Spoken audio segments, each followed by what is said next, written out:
የሚያሸንፈው አልነበረም።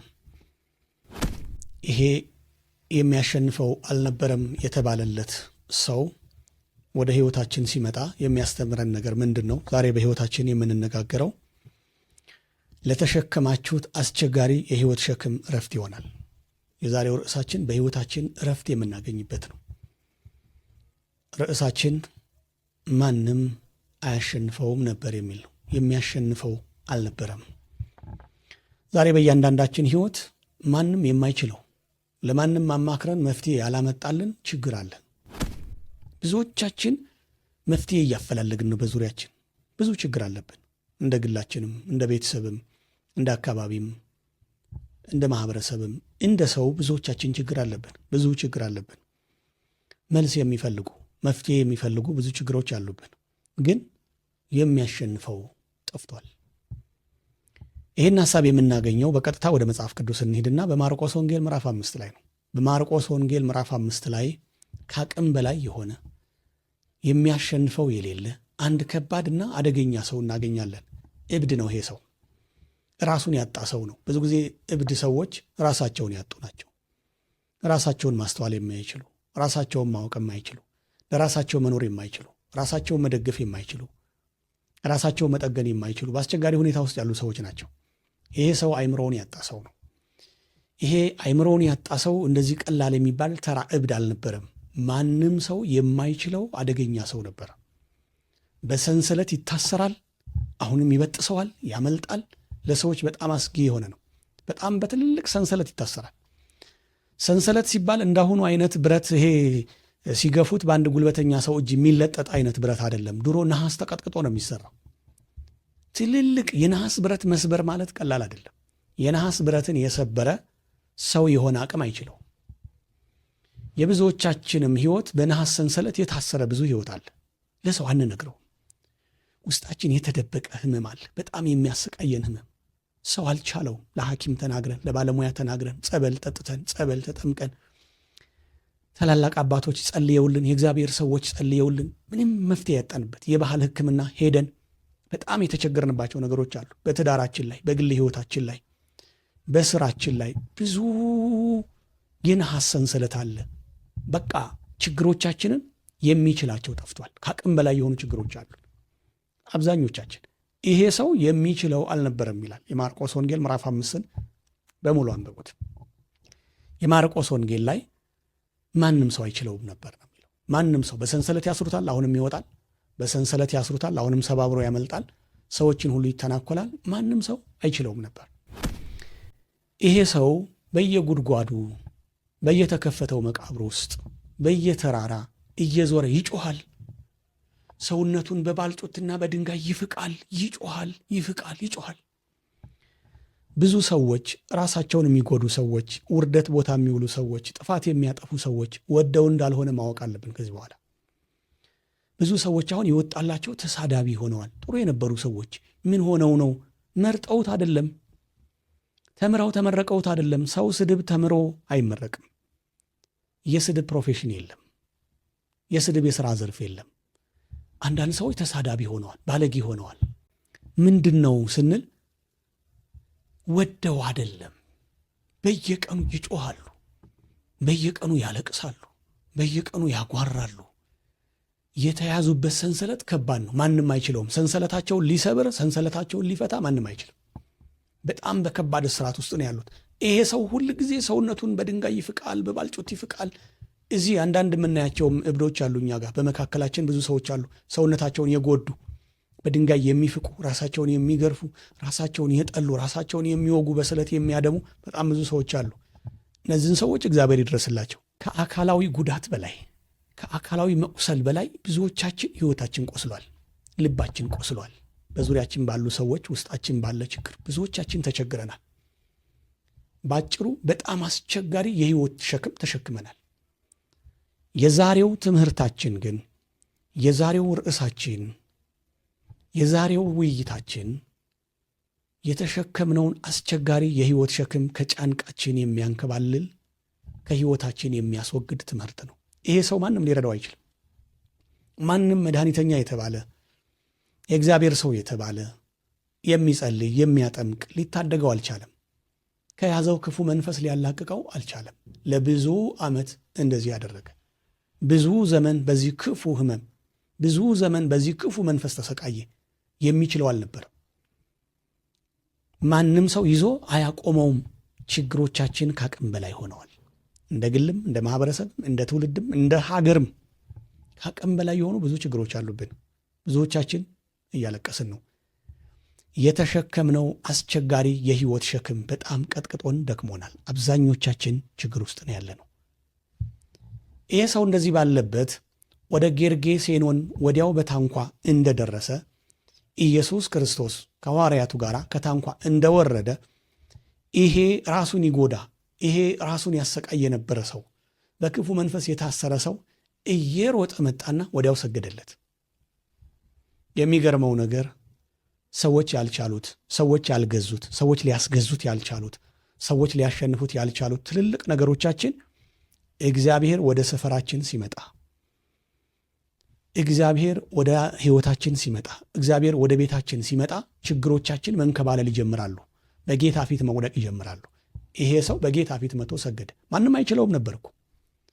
እንኳን አገናዝቦ መጥቶ ሊሰግድ ይቅርና በታሰረበት ሰንሰለት እንኳን መኖር ያልቻለ፣ ሰንሰለቱን እየበጣጠሰ የሚያስቸግር በጣም ጉልበተኛና አደገኛ ጥቃት የሚያደርስ አእምሮ ህመምተኛ ነበረ። ክፉ መንፈስ በእሱ ላይ አድሮ ያሰቃየው ነበረ።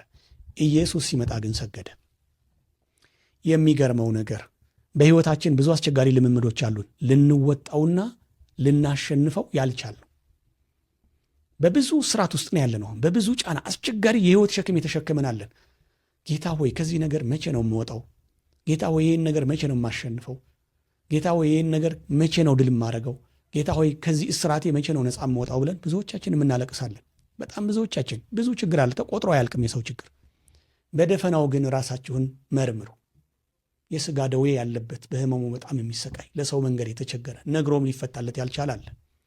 የሚገርመው ግን ሕይወታችንን ልባችንን ቀስፈው የያዙን ነገሮች፣ ራሳችንን እየወጋን ራሳችንን እየቧጠጥን ያሰቃዩን የነበሩ ነገሮች በሙሉ ኢየሱስ ክርስቶስ እግሩ ሲረግጥ፣ ይህ እግዚአብሔር መንፈስ ወደ ሕይወታችን ሲመጣ ልባችን ላይ ያለው ቅርፊት እየተቀረፈ መውደቅ ይጀምራል።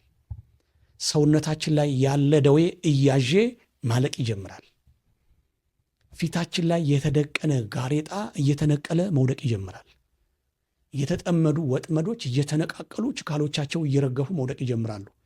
እግዚአብሔር ወደ ሕይወታችን ካልመጣ፣ ኢየሱስ ክርስቶስ ወደ ደጃችን መጥቶ እግሩ እኛን ካልረገጠ፣ ወደ ሕይወታችን የእግዚአብሔር ቃል ካልገባ፣ ምሕረትና ደህንነት የሚፈውሰው መንፈስ እኛን ካላገኘን የማይፈቱ ብዙ ችግሮች አሉ። በሙያቸው የተመሰከረላቸው ያመንባቸው ሰዎች በብዙ ገንዘብ፣ በብዙ ምክር፣ በብዙ ባለሙያ አልድን ያሉ ነገሮቻችን፣ መስመር አሊዝ ያሉ ነገሮቻችን ኢየሱስ ክርስቶስ ወደ ሕይወታችን ሲመጣ መስገድ ይጀምራሉ። ሰገዱ ማለት ተገዙ ማለት ነው። ተገዙ ማለት ተሸነፉ ማለት ነው። ይሄ ሰው ኢየሱስ ገና ከታንኳ እንደወረደ እግሩ መሬት እንደረገጠ አካባቢው ላይ የተለየ ንዝረት ሲፈጠር፣ አካባቢው ላይ የተለየ መንፈስ ሲስተናገድ፣ ይሄ መንፈስ በኢየሱስ ኃይል ተያዘ። መሄድ አይችልም። ሰንሰለት የሚሰባብር ያ ጉልበተኛ ሰው፣ ይጮህ የነበረ ሰው፣ ሰዎች ይፈሩት የነበሩ ሰው፣ የከተማው ሰው ሁሉ ወጥቶ እንኳን በህብረት ሊይዘው የማይችል ያ ግዙፍ ሰው፣ ያ ኃያል ሰው ምንም እጁን ሳይዘረጋ ምንም ነገር ሳይናገር የኢየሱስ ኃይል ምን አደረገው? የያዘው። ማምለጥ ይችል ነበር በዛ ጉልበቱ። ከእግዚአብሔር ኃይልና ስልጣን ማንም እንደማያመልጥ እዚህ ጋር ልናውቅ ይገባናል። ሰዎች ችግሮቻችንን አማክረናቸው ተስፋ አስቆርጠው ያንተ ነገር አይሆንም፣ ያንቺ ነገር አይሆንም፣ እንዲያው ዝም ብለሽ እስከ ጊዜው ቆይና እንዲያው ብትሞት ይሻላል የተባልነው ነገር፣ ያንተ ነገር አብቅቷል፣ ተስተካክሎ ወደ ህይወት አትመለስም በተባልነው ነገር ላይ ማንም ያልቻለው ሊያሸንፈው ያልቻለው ከባዱ የህይወታችን ሸክም ኢየሱስ ክርስቶስ ወደ ደጃችን ሲደርስ፣ እግዚአብሔር ሲጎበኘን አቅም ያጣል። ወገን ያትሞኝ። ያስቸገረህ ነገር በሰዎች አይንከባለልም፣ በእግዚአብሔር ኃይል ነው የሚንከባለለው። ሰዎች አይችሉትም ነበር ይሄን ሰው። ይህንን መንፈስ ሰዎች ችለው ሊያስወግዱት አልቻሉም ነበረ። በሕይወትህም ልትወጣው ያልቻልከው ነገር መስመር የሚይዘው የሚንከባለለው፣ የሚሰግደው፣ የሚገዛው፣ የሚሸነፈው፣ አቅሙ የሚደክመው በእግዚአብሔር ኃይል ነው። ከእግዚአብሔር ጋር ሁኑ። ትልቁ ነገር ይሄ ነው። አብዛኞቻችን ለሚቀርቡን ሰዎች ነው ችግሮቻችንን የምንነግረው። በእርግጥ ይሄ ሰው ባህሪ ነው። አጠገባችን ላለ ሰው ነው ችግራችን የምናካፍለው።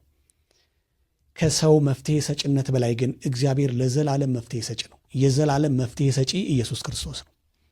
የዳንበትን መድኃኒት ለዘላለም እንዳንታመም የሚያደርገው ከሞትም ያስነሳን፣ ከመበስበስም የታደገን፣ ከውድቀትም ያነሳን ኢየሱስ ክርስቶስ ነው። የኢየሱስ ክርስቶስ ስልጣን፣ የኢየሱስ ክርስቶስ ደም፣ የኢየሱስ ክርስቶስ ትንሣኤ ነው። ምድርንም የምትገዛውና ለዘላለም የምታሸንፈውም የእግዚአብሔር መንግሥት ናት። ኢየሱስ ክርስቶስ በደሙ የመሰረታት ያስተዋወቀን መንግሥቱ። ይሄ ነው ችግሮቻችንን የሚፈታው። የሚገርመው ነገር አብዛኞቻችን የሚበልጠውን ችግር ፈቺ እንተውና የሚያንሰውን ችግር ፈቺ ነው የምናነግሰው። የምንገዛውም ገንዘብ የምንሰጠውም ደጅ የምንጠናውም በጣም ትንሽ አቅም ላላቸው ችግር ፈቺዎች ነው እኛ የምንገዛው፣ እኛ ሁልጊዜ የምንማልለው። የሚገርመው ነገር ግን ለዘላለም ችግርን የሚፈታው የሚበልጠው እግዚአብሔር ነው። በቤታችሁ ስለ ችግራችሁ ከእግዚአብሔር ጋር ተነጋገሩ። እግዚአብሔር አስቸጋሪ የሆነውን የሕይወታችሁን ሸክም ከእናንተ ያስወግዳል። ይሄ ነው የሆነው በጌርጌሴኖን በዛች ባህር ዳርቻ የሆነው ይሄ ነው። ወዲያው ሰገደለት። ኢየሱስ ክርስቶስም ምን ብሎት ነበር? መንፈሱን እንዲወጣ አዞት ነበርና የሕያው እግዚአብሔር ልጅ ሆይ፣ የልዑል እግዚአብሔር ልጅ ሆይ ያለ ጊዜያችን ልታሰቃየህ መጣህን? ያለ ጊዜያችን ልታሰቃየን መጣህን? እባክህን እንዳታሰቃየን። ይኸው የሚገርመው ነገር እኛን የሚያሰቃዩን መናፍስት ናቸው። ክፉ መናፍስት እኛን የሚጎዱን እነሱ ናቸው። ከአቅም በላይ ሆነው ልንቆጣጠራቸው በማንችል መልኩ እየጎዱን ያሉት ክፉ መናፍስት ናቸው። ያጎበጡን ክፉ መናፍስት ናቸው። እርስ በርስ የሚያደባደቡን ክፉ መናፍስት ናቸው። የገዛ ወገኖቻችንን ደም እንድንጠጣ የሚያረጉን ደም ምድሪቷ ጠግባ እስከምትተፋ ድረስ የምንገዳደለው በክፉ መናፍስት ተጽዕኖ ነው። ልንቆጣጠራቸው ልናሸንፋቸው አልቻልንም። የምንሰርቀው፣ የምንተማማው፣ የምንዘሙተው፣ የምንቆሽሸው፣ የምንበላሸው በሙሉ በክፉ መናፍስት ተጽዕኖ ውስጥ ሆነን ነው። የእኛን ችግር የገዛንን ክፉ መንፈስ የሚያሸንፈው ጠፍቷል። የሚገርመው ነገር ግን እነዚህ ከላይ ሆነው የሚቀጠቅጡን ኃይላት ልናሸንፋቸው ያልቻልናቸው ኢየሱስ ክርስቶስን ሲያዩ ይለምናሉ፣ እነሱ ደግሞ ይንቀጠቀጣሉ። አያቸው። ኢየሱስ ክርስቶስ ግን የማን አባት ነው? የሚቀርበው ለማን ነው ሲባል ለእኛ ነው የሚቀርበው። ኢየሱስ ክርስቶስ እኮ የለበሰው የኛን ሥጋ ነው። ከሰይጣን ይልቅ ለእኛ በጣም ይቀርባል። ሰይጣን እኮ የወደቀ የተናቀ መንፈስ ነው። የሰው ልጅ ደግሞ በኢየሱስ ክርስቶስ የከበረ የዘላለም ሕይወትን የተሰጠው የእግዚአብሔርን መንግሥት የሚገልጥ ፍጡር ነው። ስለዚህ እግዚአብሔር ኢየሱስ ክርስቶስ ለማን ይቀርባል? ለሰው። አያችሁ፣ ይሄ በደንብ ይግባል። የሚያሸንፉን ወይም ያሸነፉን የሚያስጨንቁን በእግዚአብሔር የተሸነፉ ናቸው። እኛ ማንን ሲባል የእግዚአብሔር ልጆች ነን።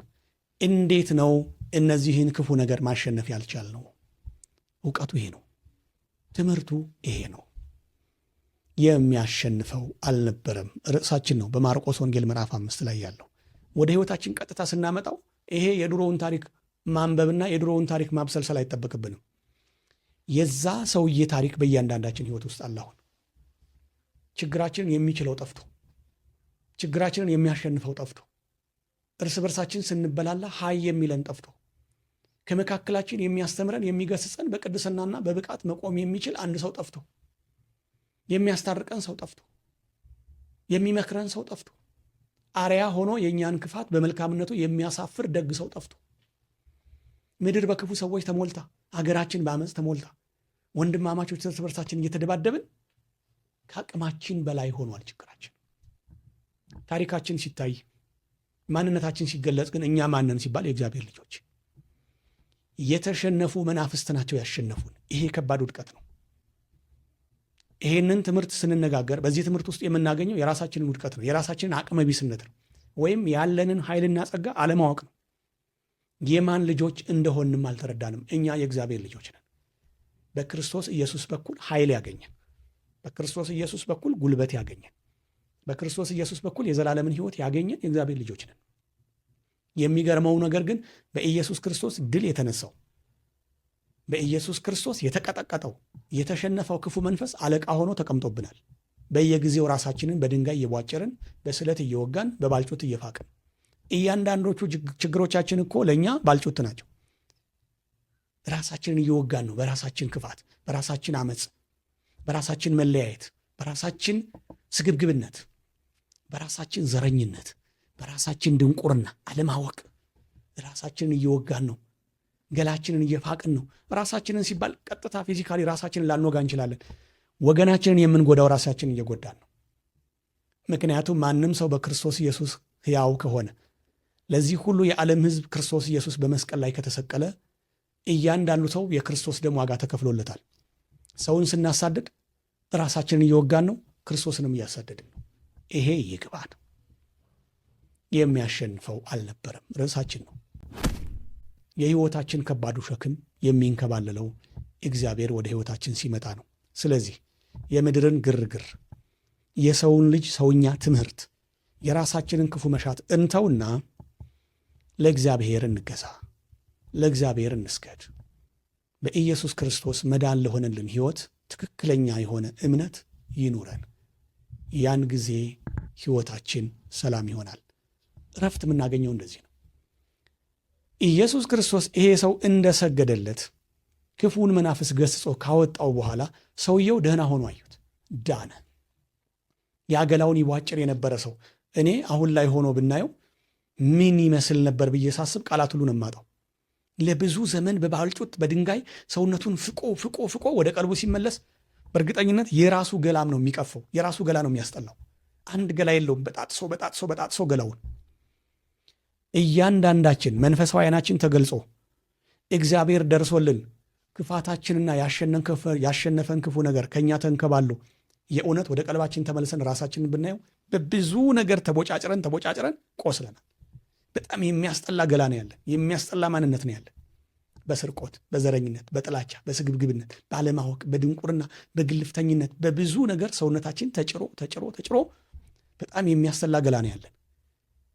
ይሄንን ማንነታችንን የሚያየው ዓይናችን ስለተደፈነ ግን ምን ያህል እንደቆሰልንና ምን ያህል አስቀያሚ እንደሆንን ማየት አልቻለም። የሚገርመው ነገር ያ ሰው ደህና ሆኖ በሕዝብ መሃል ቆመ። ሕዝብ ሁሉ ተገረመ። እሱ ራሱ ግን በእርግጠኝነት ሰውነቱን ሲያይ ምን ያህል ነው የሚቀፈው፣ ምን ያህልስ እንደተጎዳ ነው አንብቶም አይበቃው። በጣም ነው የሚያለቅሰው ስለ ራሱ። እኔ ነኝ እንዲህ ራሴ እንደዚህ የፋቅኩት፣ እኔ ነኝ እንዲህ ራሴን እንደዚህ የጎዳሁት፣ እኔ ነኝ እንዲህ እንደዚህ በራሴ ላይ የጨከንኩት፣ ምን ሆኜ ነው? አቤት የሰይጣን ክፋቱ ነው የሚለው። ምክንያቱም አንድ ቀን የእግዚአብሔር መንፈስ ረድቶን ዓይናችን በርቶ ብናይ የወደቀው ሬሳ ቀላል አይደለም። ምድራችን ላይ የገዛ ወገናችንን እየገደልን ያስቀመጥነው ሬሳ ቀላል አይደለም። አስከሬን መቁጠር ይከብደናል።